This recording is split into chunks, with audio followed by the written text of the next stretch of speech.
Leading up to the release of Supergirl, I have been watching a lot of DC projects, from movies to TV shows, all of it.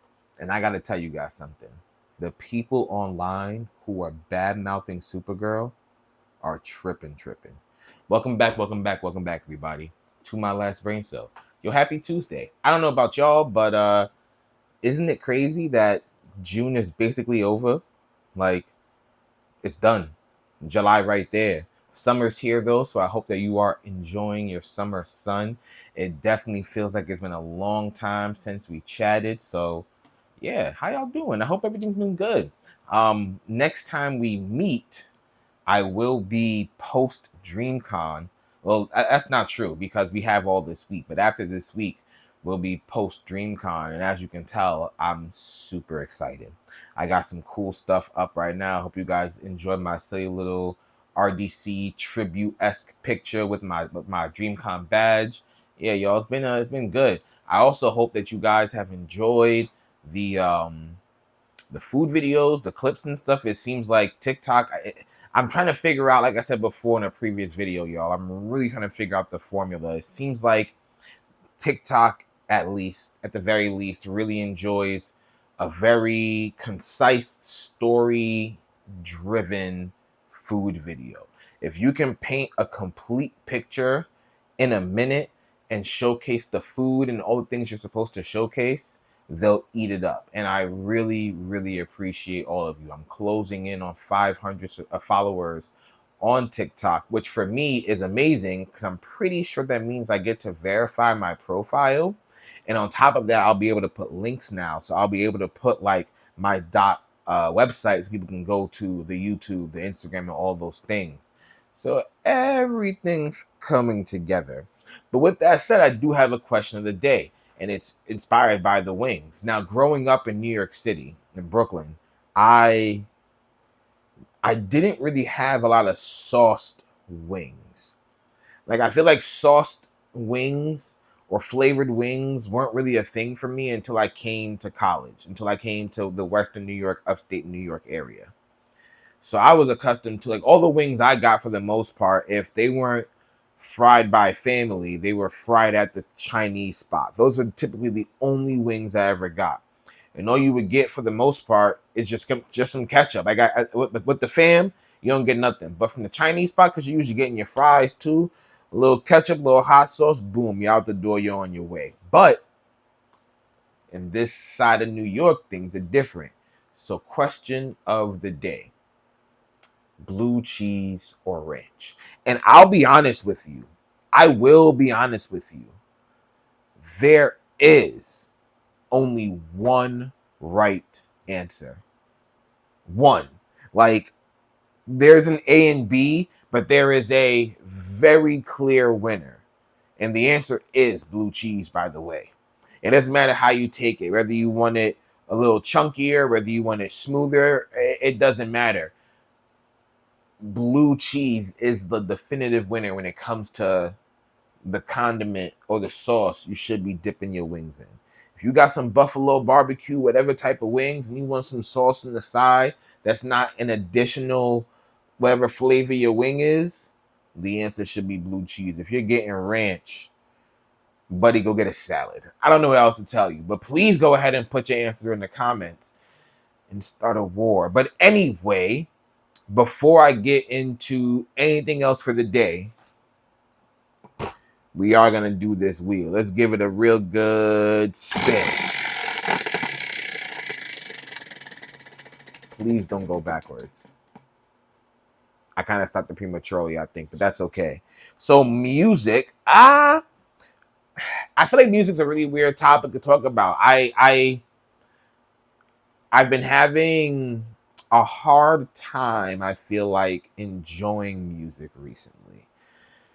I have my gym playlist and it's doing what it's supposed to do, but I feel like I really need some new artists. I do also think it's time for me to start clearing out my Apple playlist. Like, I don't download every album that I like add through Apple Music, but they just stay there. I don't go back Like if I'm not listening to something or someone, I don't go back and delete it. You know, it kind of just sits there forever in a purgatory limbo like state. And I think it's time to remedy that. So over the next like week or so, I'll probably just be going through all my albums and deleting things, and then going back and maybe looking for things from people that I really like, or just hopping online and seeing what people are listening to, because I really desperately need a change when it comes to music. I think there was an album that came out recently that I really enjoyed, but I don't know, man. Music has not felt enjoyable for the past like year and a half. Like I don't know. I think been a little bit more into podcasts. Like I stopped watching shits and gigs. I still see their clips here and there, but I stopped watching the podcast. I really try to move past the black girlfriend effect disaster that they put themselves in. Excuse me. But then there was another thing they did as far as a tweet talking about something with black women. And I don't even remember what the tweet was. I didn't even allow the full sentence to finish. Once that happened, that was my sign to get up out of there. And don't get me wrong. I understand comedy podcasts. I get it. I get the gist and the jest of it. I understand. But we can do comedy without having to slander black women. Both of y'all came from black women. So there's no point in me continuing to watch them. So the one thing I have been, I think, craving is a brand new podcast as opposed to music. So I do have the You Should Know podcast. I refuse to go back and binge watch all their episodes. Like when I say I was watching shits and gigs, like I caught them somewhere in like the 300-ish range. I went back and watched every episode on long drives back and forth home. I was listening to the episodes. Like I would get through in a drive to and from, a round trip drive to and from New York City to where I live. I can get through 16 episodes. You know what I mean? So I was blitzing through them. I don't have the kind of dedication in me anymore. But You Should Know I'm watching them every week. I really think they're funny. But I recently got into Crash Dummies podcast. I have been following them on Instagram for a bit, and I really enjoyed their clips, but I couldn't tell if I was going to fully enjoy their podcast. So I said, fuck it, right? I decided to throw an episode on while I was at work the other day, and I listened to their most recent episode just to kind of see, and I really enjoyed it. But one thing that I think is interesting is that these podcasts, at least as far as something like You Should Know or even Crash Dummies, they really are a bit more interactive. You can't just listen to them. You have to watch them. The mannerisms are important. The facial expressions are important. Every time there's an awkward or a pregnant pause, you need to be able to take in everyone's reaction in that moment. I was listening to the Crash Dummies podcast, their most recent episode, and they were talking to this dude who was talking about he needs to stop cheating on his girl, right? And they were trying to stifle their laughter as he's getting through how he's not innocent and he just doesn't know what to do about it.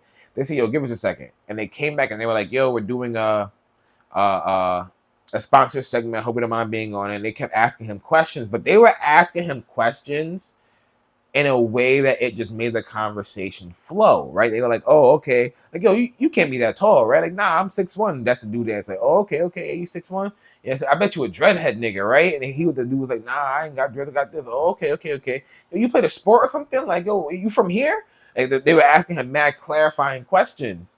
And in the back of my mind, as I'm listening to this, I'm like, yo, they are setting this nigga up. And at one point they said, we got him, y'all. We got him. And I knew, and the dude eventually was like, oh. So yeah, the dude was a really good sport about it. He was laughing too, but I eventually watched, or should I say I caught a clip of the episode online. And again, I'm pretty unfamiliar with how Crash Dummies does their thing. The only thing I know for sure is that they take those phone calls. So I catch that clip, and they switched into FBI gear. So they were purposefully interrogating this guy. Yeah, I enjoy their brand of humor. I went back 3 months, and I've been watching them since their March episodes where they were wishing women happy International Women's Century. Hilarious. I really enjoyed their humor. But yeah, music to me hasn't been the same. But if you guys have something that you think I should listen to, have someone you think I should listen to, please put me on. I beg of you. Anyway, let's go ahead and switch gears. Supergirl. Boy, oh boy. People online are just unnecessarily, pathetically, and disgustingly bored. It is not a bad movie. It's not super action-packed. Now, I should also preface with, I am not very familiar with Supergirl's comic lore. Admittedly. My biggest exposures to Supergirl, I didn't watch a CW show. My biggest exposures would be Superman, Batman, Doomsday, when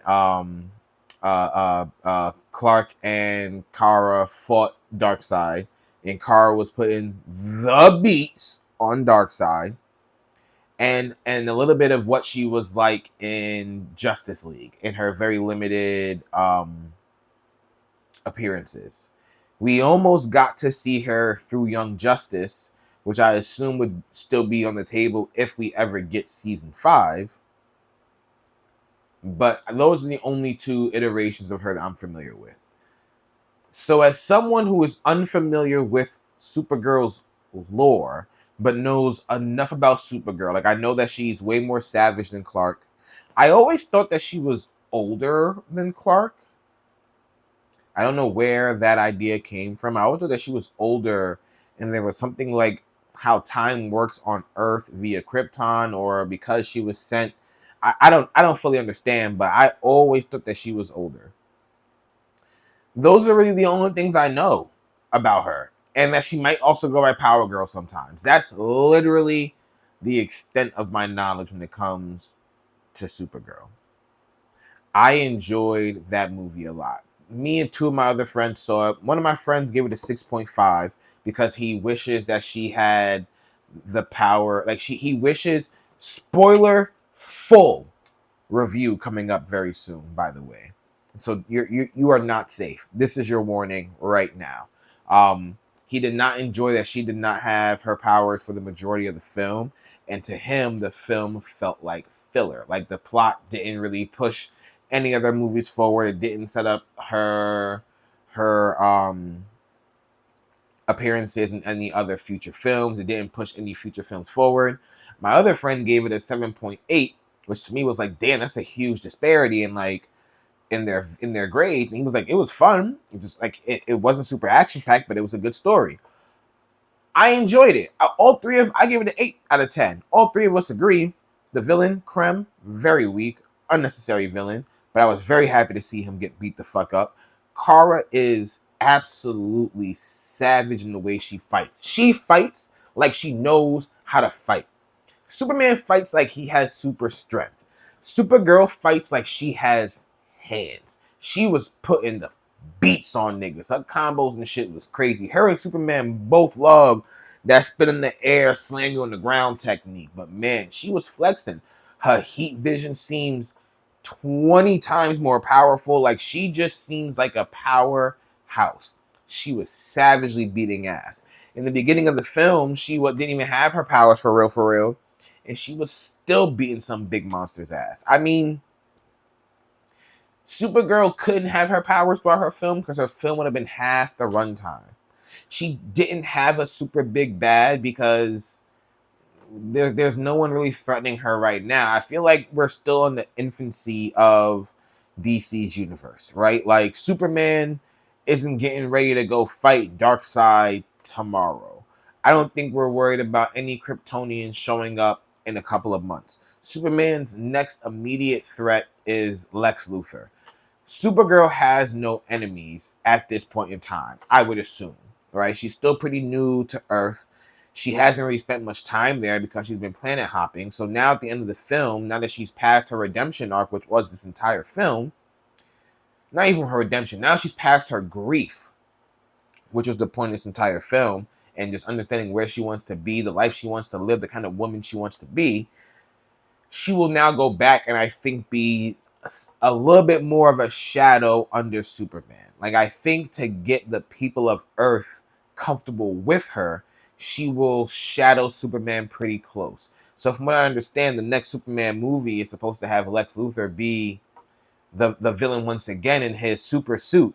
So I'm sure we'll see Kara here and there sprinkled in his movie, although it'll be Superman's movie, but I assume it will take both of them to beat Lex and whatever other threat he has lurking in the background. But I don't think we're going to see any super world-ending big bad. I think James Gunn is trying to slowly take his time to build up to us getting to like Apocalypse, right? Because we're gonna get introduced to the Lantern Corps pretty soon, I would assume. We know the Guardians exist. We know Oa exists. Like they actively exist and have an influence on Earth currently via lanterns, right? Creature Commandos. I don't understand how that will spill into the universe, but I have faith that James Gunn will do what he needs to do. I do, and I really think that if you guys have not seen Supergirl, you should. I think that I'm hoping that, James Gunn's DC can capture just even a smidgen of what we were attempting to get in some of the newer seasons of Young Justice. Again, admittedly, when I first watched those last two seasons, I wasn't really enjoying them, but I think it's because I didn't have the ability to binge them. I was catching them weekly. And I didn't really get the vision because after 6 months of watching, you kind of forget everything. There were 24 episodes, I applaud Young Justice because it felt like it was, and I could be wrong, but it felt like it's the only show to grow up with this audience. The only other piece of media that felt like, to me, that it grew up with this audience was the Marvel Universe, the MCU. Because Avengers 1 was a lot of fun. You saw your heroes come together. They were able to take down the big bad, and they were able to put aside their differences to do so. Avengers 2, you had a team that was already put together. They still have their gripes. They still show that they're human. But at the end of the day, they're going to do what they got to do as a team. But when Avengers Infinity War came out, it felt like they were like, brace yourself, motherfuckers, because shit's about to get real, and these niggas don't have all the answers, Sway. That's when Infinity War felt like. It felt like Marvel put us on notice. Like, they were like, hey, you, patron, you watched Iron Man 1 11 years ago, right? Cool. You were conscious of that happening? Awesome. It's been 11 years.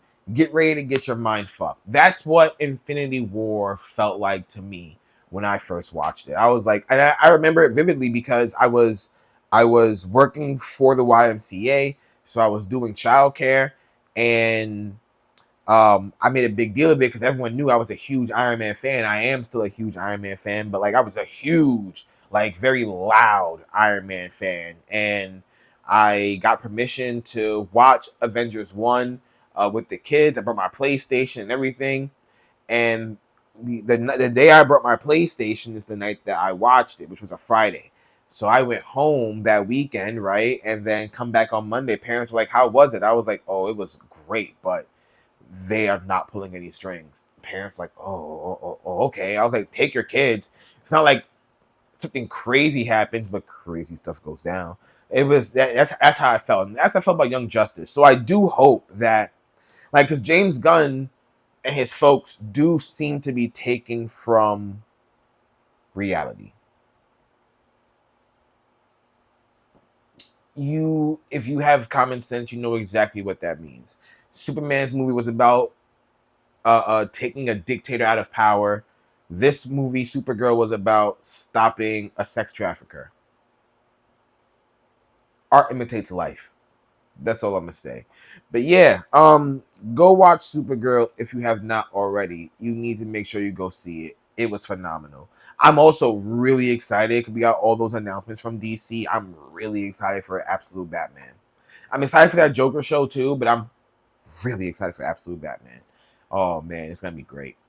It's gonna be great. It's going to be great. But with that, y'all, I'm gonna go ahead and skedaddle. I want to go ahead and watch this next episode of. Oh, actually, disregard what I was about to say. It doesn't even matter what I was gonna say. All you need to know is that I'm gonna get out of here, and next time we meet, it'll be July, and that's the most important part. I got some good videos coming up soon too, so keep your eyes peeled. And you know what? Let me also go on the record and say God is amazing. Let me go on the record right now and make sure I put that out there. God is amazing. I am self-admittedly not a religious man. I cannot claim Christian, but I do claim that God is my savior. Jesus Christ is my savior. I can claim that. You feel me? God works in mysterious ways, but I understand that God is working for me. Like I said, I'm trying to crack the code, crack this formula, and part of it feels like just going to the right businesses, the right people, doing the right things, right? I got DreamCon coming up, so I'm trying to make sure that I stay true to myself while making the content. I got a couple of questions that I want to ask people, you know, but I don't want to come off as creepy. This entire process of me creating content has shown me that I need to stay true to myself. I need to remain authentically me. Be silly, be a little free, and just talk my shit. You know, I am gonna talk about it now because it'll be coming soon. But I'm gonna put that out. I'm gonna put it out there. Someone reached out to me to ask me to review their food. Someone reached out to me to ask me to review their food. Do you hear what I'm saying? I didn't reach out to this person. I don't know who this person is. They came across one of my vids. They even commented on a video that had nothing to do with food. And said, yo, I messaged you. Can you take a peek at that? And I couldn't find it. TikTok, please do better with how you do like the filtered messages. It was a little hard to find, but I found it eventually, and she said, yeah, I'm a baker. I'm starting off small. Like, I got a little treats and I want to make you something. She said, free of charge. I was like, free of charge? Hold on. This is the second time that phrase has come up to me. And I had to respectfully decline. And she respectfully declined my declination. She was like, no, sir, you're taking this for free. And I was like, damn. I am blessed. I'm blessed that someone thinks that I can put more eyes on their business. I am blessed that someone is taking my words seriously. I am blessed that I get to use my words in this manner and be creative in this way and sell the story to you guys. I am blessed to be able to do this. To think that this all came from me being in the darkest, deepest depths of depression. And here we are, 2+ years later, grinding slow. It might be a slow grind, but it's a grind regardless. I refuse to stop. And there are many times when I get lazy. There are times when I want to stop doing these things. There are times when I want to put and retire certain stuff, but I know it will all amount to something because God's got my back. Don't let my works go to waste. And I'm not. I understand the effect that I can have on people. Let me not get into that. All I'm going to say is I'm blessed that I can now use my infinite words for other people. And I'm very grateful. And with that, everybody, I bid you adieu. This is King Echo, signing off.